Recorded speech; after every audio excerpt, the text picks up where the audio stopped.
Maths के ऊपर। आज हम एक न्यू इंट्रोड्यूस करवा रहे हैं जिसका जो कॉम्प्लेक्स नंबर्स पे बेस करती है। वाइज कॉम्प्लेक्स नंबर्स का जैसे आपने अगर शायद मेरी पिछली वीडियो देखी हो तो मैंने आपको एक बहुत ही माइनर इंट्रो दिया था कि कॉम्प्लेक्स नंबर्स होते क्या हैं, इनका फ़ायदा क्या है, ये यूज़ क्यों करते हैं। खैर गाइस, इस वीडियो के अंदर मैं इसको थोड़ा एलैबोरेट करूँगा क्योंकि गाइस कॉम्प्लेक्स नंबर्स एक बहुत मज़ेदार कंसेप्ट है। आप लोग कॉम्प्लेक्स नंबर्स को रियल लाइफ में जैसे आप बीपियाँ नहीं देखते, मैथ्स के अंदर कॉम्प्लेक्स नंबर्स का कंसेप्ट उसी तरह का मज़ेदार है। ठीक है, तो गाइस चलिए शुरू करते हैं। गाइस कॉम्प्लेक्स नंबर्स का जो ब्रीफ इंट्रो है ना, मैं आप मेरे पिछले वीडियो को देखें, उसके अंदर ब्रीफली मैंने अपना रेफरेंस दिया है तो उसके अंदर आपको कॉम्प्लेक्स नंबर्स का ब्रीफ इंट्रो मिल जाएगा। आज मैं ज़रा एक्सटेंड करता हूँ इसको पोलर फॉर्म से और सम थ्योरम्स पे। वैसे कॉम्प्लेक्स नंबर्स का मैंने आपको बताया था कि बेसिक फॉर्म ये होती है प्लस माइनस ए प्लस माइनस बी आयोटा, ये इसकी बेसिक फॉर्म है। ग्राफिकली अगर इसको मैं रिप्रेजेंट करूँ तो ये इमेजिनरी एक्सिस हो गया, ये रियल एक्सिस हो गया, और इधर कहीं पर लाई करता है पोलर वो कॉम्प्लेक्स नंबर हमारा। ये फर्ज करें हमारा यहाँ एक कॉम्प्लेक्स नंबर लाई करता है ए बी। अच्छा गाइस, अब मैं आपको इसकी पोलर फॉर्म डिस्क्राइब कर दूँ। गाइस इसको अगर मैं कॉम्प्लेक्स नंबर को इस तरह रिप्रेजेंट करूँ कि ये एंगल थीटा बन रहा है और ये पॉइंट कॉम्प्लेक्स नंबर रिप्रेजेंट कर रहा है A plus B iota. So guys इसको कहते हैं ऑर्डिनल डायग्राम। ठीक है, पोलर फॉर्म भी इसको कहते हैं। इसकी तरफ गाइस हम जरा चलते हैं। गाइस कॉम्प्लेक्स नंबर्स आप एक फर्स्ट करें, कॉम्प्लेक्स नंबर है z is equal to a plus B iota. ठीक है, अब इसकी बेस से हम ये सर्कल ड्राइव करेंगे। गाइस जो ये डिस्टेंस होगा इसको हम जी मॉड से रिप्रेजेंट करेंगे। ठीक है, और ऑब्वियसली ए स्क्वायर प्लस बी स्क्वायर से इसको रिप्रेजेंट किया जाएगा। क्यों, ये भी एक क्वेश्चन है, इसका मैं आपको आंसर बाद में दूंगा। ठीक है, इससे रिप्रेजेंट करेंगे। खैर मैं इस कॉम्प्लेक्स नंबर को लेकर चलता हूँ। इसको मल्टीप्लाई करें ए स्क्वायर प्लस बी स्क्वायर से, और फिर इसकी इंडिविजुअल को भी डिवाइड करें ए स्क्वायर प्लस बी स्क्वायर से, प्लस बी ओवर ए स्क्वायर प्लस बी स्क्वायर उल्टा। अच्छा गाइस, ये एंगल थीटा है, ये under root a square plus b square है। ठीक है, और ये जो है ना लाइन इसको हम कहते हैं जी ये है आर। ये आर हो गई, ये हमारे पास हो गई बी, और ये हमारे पास हो गई ए।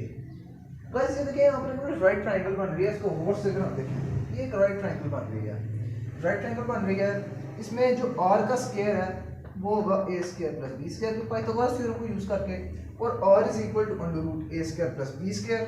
ठीक है, यानी r is equal to under root a square plus b square, ऐसे ही है।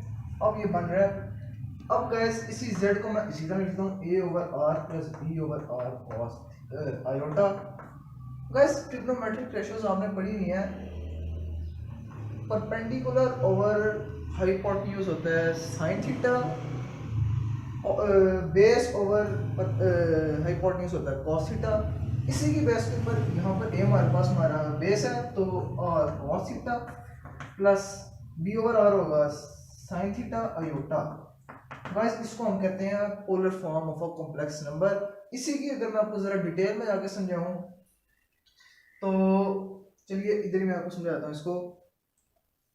ये देखें, a square over under root a square plus b square इसका whole square plus b over under root a square plus b square का whole square is equal to 1। कैसे इसको expand करें, ये 1 के बराबर आ जाएगा। अब इसको हम जरा गौर से देखें, जरा गौर से देखें इसको, तो क्या ये उसकी इक्वेशन से ही मैच करती, x square plus y square equal to 1। Circle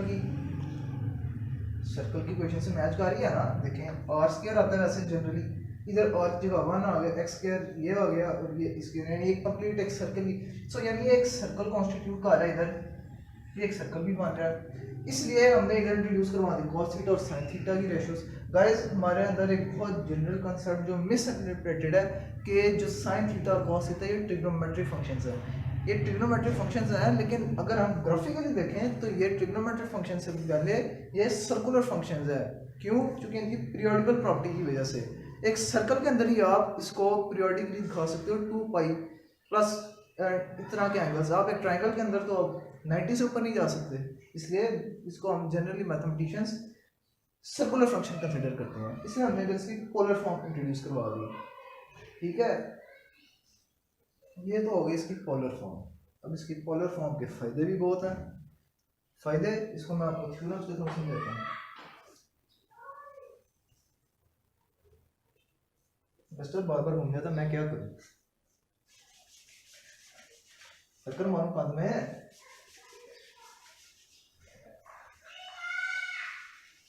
ये तो हो गई हमारी पोलर फॉर्म, जिसको मैंने आपको ब्रीफली एक्सप्लेन कर दिया। इसके फायदे वैसे सबसे पहले मैं आपको बताता हूँ कॉन्जुगेट होता क्या है। कॉम्प्लेक्स नंबर में आपने अक्सर अपनी टेक्स्ट बुक के अंदर देखा होगा a प्लस बी होता है, तो जी इज कॉन्जुगेट है a माइनस बी होता है। इसका मतलब है कॉन्जुगेट का, ये मैं आपको थोड़ा बता दूँ।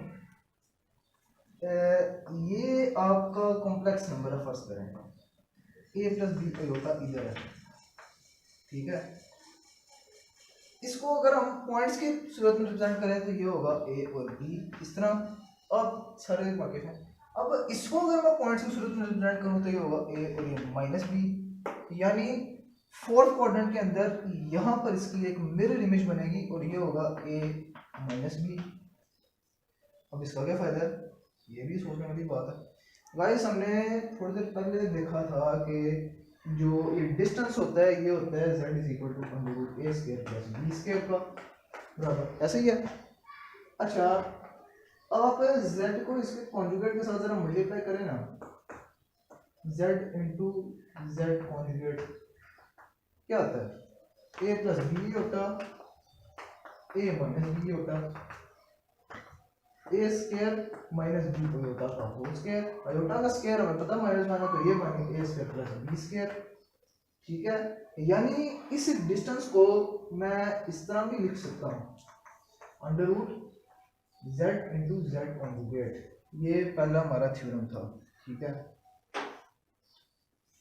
अच्छा ये तो आपने देख लिया, क्योंकि ये चीज़ हमें बेसिकली नहीं बताई जाती। बट गाइस देखो जो नॉलेज होता है ना वो आपको सिर्फ एक ही बुक से नहीं मिलता, आप मल्टीपल बुक्स को पढ़ें, आपकी चीज़ें आहिस्ता आहिस्ता क्लियर होती चली जाएंगी, ठीक है। जैसे आप एक ही ठोके के लिए मुख्तलिफ वेबसाइट्स पे जाते हो ना, एक ही टॉपिक के लिए भी ना काफ़ी बुक्स में चले जाया करो, गुनाह नहीं है।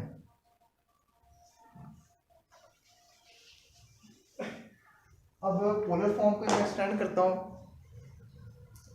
पोलर फॉर्म क्या थी, z is equal to r cos theta plus iota sine theta, और यहाँ पर हमारे पास z मॉड है, जैसे मैंने आपको पहले बताया था z mod cos theta plus iota sine theta. Guys एक बड़ा ही इंटरेस्टिंग थ्योरम है De Moivre's theorem complex numbers के रिलेटेड। वो क्या कहता है, अगर z is equal to r cos theta plus iota sine theta जो कि इसकी फर्स्ट रूट है, तो फिर zn is equal to rn cos n theta plus iota sine n theta. ये बहुत इंटरेस्टिंग प्रूफ है। इसका प्रूफ मैथमेटिकल इंडक्शन के थ्रू प्रूफ करेंगे हम। अगर चले मैं आपको मैथमेटिकल इंडक्शन की अगला हमारा जो नेक्स्ट लेक्चर होगा वो मैथमेटिकल इंडक्शन के ऊपर होगा, जब मैं वहाँ पर इसका प्रूफ मैं आपको दूंगा मैथमेटिकल इंडक्शन के थ्रू। एक हमारे पास ये प्रूफ हो गया rn cos n theta plus iota sine n theta. इसके अलावा एक और बहुत इंटरेस्टिंग प्रूफ है कॉम्प्लेक्स नंबर्स में, वो है इफ अ कॉम्प्लेक्स नंबर, अगर एक complex number greater than zero का मतलब यह है कि ना a जीरो के बराबर हो ना b जीरो के बराबर हो, ग्रेटर देन जीरो, और उसकी मैं nth रूट्स होती हैं। अगर मैं उसकी रूट्स की बात करूं तो nth रूट्स होती हैं उसकी। इसका मतलब क्या है कि अगर मैं किसी कॉम्प्लेक्स नंबर फर्स्ट करूँ, मैं एक कॉम्प्लेक्स नंबर लेता हूँ जैसे 1 + 3 होता, तो मैं करता हूँ कि मैं उसकी थर्ड रूट चाहिए, तो इसकी 3 थर्ड रूट्स होंगी, ठीक है। इसका भी प्रूफ बहुत ही ट्रिवियल है, बहुत ही आसान सा प्रूफ है इसका भी। चलिए आप इधर इसको करते हैं। Consider z is equal to a plus b होता, इसको मैं इसकी लिखता हूँ कॉम्प्लेक्स फॉर्म पोलर फॉर्म के अंदर z is equal to z mod cos t plus iota sine t, कोई भी नंबर है। अब एक कॉम्प्लेक्स नंबर जैसे r k equal to cos k alpha plus iota sine k alpha, इसकी kth root उसी सूरत में होगी जब ये इसके बराबर होगा, ठीक है। ये तो एक जनरल पोलिनोमियल फंक्शन हो गया ना। जनरल आप पोलिनोमियल्स में देखें तो तब भी यही चीज़ होती है कि जो रूट होती है उसको उसके बराबर होना लाजमी है, यानी ये और ये बराबर होंगे। इनको हम बराबर रख के देखते हैं। और k is equal to cos k alpha plus iota sine k alpha is equal to z mod cos t plus iota sine t. ऐसे ही है, बिल्कुल ऐसे ही है। अब ये इसके बराबर होना चाहिए हमें ना गाइस, इसको इस फॉर्म में बनाना है, इस जनरल फॉर्म में बनाना है इसको, cos r के r cos अल्फा प्लस होता sin अल्फा। हमने इसको इस फॉर्म में लेकर आना है। कैसे लेकर आएंगे? और के इसको कंपेयर करें आपस में। r k is equal to z mod, यानी r equal to z 1/k, ये तो पहला हो गया। इसी तरह cos k alpha is equal to 2n pi plus t. क्यों 2n पाई हमने क्यों इधर करवाया? किसी भी, क्योंकि ये एक सर्कुलर फंक्शन है, 2n पाई कोई भी पीरियड हो सकता है, कोई भी एंगल हो सकता है, जो 2 पाई n का इंटीग्रल हो ये उसके बराबर होगा, ठीक है। यानी k alpha is equal to 2n pi plus t, alpha is equal to 2n pi plus t over k. Similarly sine के लिए भी यही है, क्योंकि तो आखिरकार बराबर ही ना, आयोटा का ही फर्क है बस। सिमिलरली साइन के लिए इसको मैं पुट करूंगा उसके अंदर, तो जो जनरल फॉर्म हमारे पास बन गई इसकी वो ये हो गई, z इज इक्वल टू इधर ही था 1/k जी mod 1/k cos 2n pi plus t over k plus iota sine 2n pi plus t over k। अब आप लोग कहेंगे कि यार ये क्या कुछ है, ये हमने थ्योरम क्यों पढ़ा? हालांकि बात तो आपको ये नज़र आ रही है कि वही इतनी चीज़ है। इसका मैं आपको फायदा बता दूँ, इंटरेस्टिंग चीज़ इसके अंदर मैं थोड़ी आपको बात बताता हूँ। गाइस जो के है ना नंबर, फर्स्ट करो मुझे थर्ड रूट चाहिए। के से कम नीचे कितने आते हैं? 0 1 2, यानी थर्ड रूट चाहिए। तो फिर के को मैं रखूंगा 0 1 2, 4 होगी तो 0 1 3 एंड इस तरह, यानी एक कम रख के जितने भी हैं उनको करना है, यानी k is equal to n minus 1 t minus 1 जितने भी। अब जितनी मैं उसको पुट करता जाऊंगा उतनी रूट्स मेरे पास आती जाएंगी। सो यहाँ पर हमारा थ्योरम हुआ प्रूफ। इसका मजेदार चीज़ क्या है, जब आप इसको पुट करो ना इसकी पोलर फॉर्म में, इसकी रोड्स को पुट करते जाओ। ये एक सर्कल है ना आपके पास, मैंने आपको थोड़ी देर पहले कहा था कि एक सर्कल कैसे बन जाता है। जो रूट्स होंगी ना आपके पास फॉर्म होंगी, वो इस सर्कल के ऊपर इक्वली रिप्रेजेंट होंगी।